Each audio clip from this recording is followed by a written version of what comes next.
Alors, la page 147, le numéro 32, on nous dit soit un vecteur U dont la norme est de 15 unités et l'orientation est de 35 degrés. Alors, je vais représenter 35 degrés à peu près, c'est simplement pour avoir une idée de comment que ça fonctionne, et son orientation de 35 degrés et sa norme 15 unités. Et un vecteur V dont la norme est 9 unités et dont son orientation 160 degrés. Je vous rappelle que l'orientation, c'est toujours selon l'horizontale, comme si on pointait à écart. Donc, j'en déduis que si j'ai 160, il me reste ici 20 degrés à l'intérieur. On nous demande la norme et l'orientation du vecteur résultant U plus V.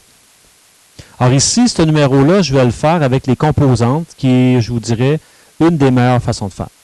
Alors, commençons avec le vecteur U. Le vecteur U,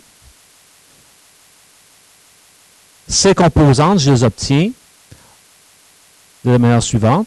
J'ai ici I et j'ai avec composante ici en J. Alors, si je fais le cos de 35 dans ce triangle-là, j'obtiens I sur 15. Donc, pour obtenir I, on n'a simplement qu'à faire 15 fois le cos de 35. De la même manière, pour obtenir J, on va faire 15 fois le sin de 35. Ce qui va faire en sorte que mon vecteur U, ses composantes, seront 12,29 et 8,60. Les deux sont positives parce que mon déplacement est positif dans les deux cas.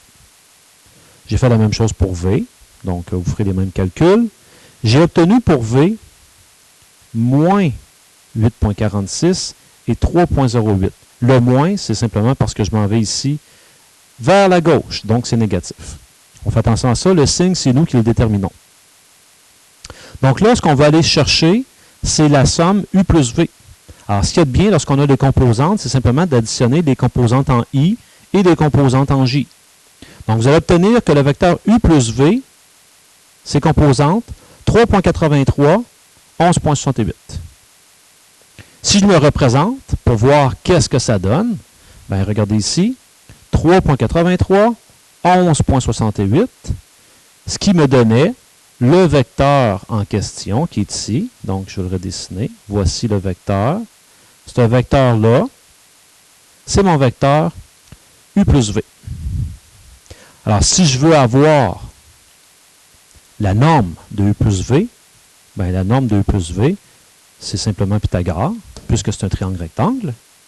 Et si je veux avoir son orientation, θ, eh bien là, je vais faire un tangente pour avoir l'opposé sur l'adjacent. Et à la fin, je ferai tangente moins 1 du rapport pour obtenir l'angle. 71,8 degrés ici, c'est bien placé parce que initialement, on sait que je dois vérifier lorsque mon vecteur part de cette manière-ci. Donc là, il est vraiment bien placé, donc c'est vraiment 71,8 degrés. Alors voilà pour le numéro 32 de la page 147.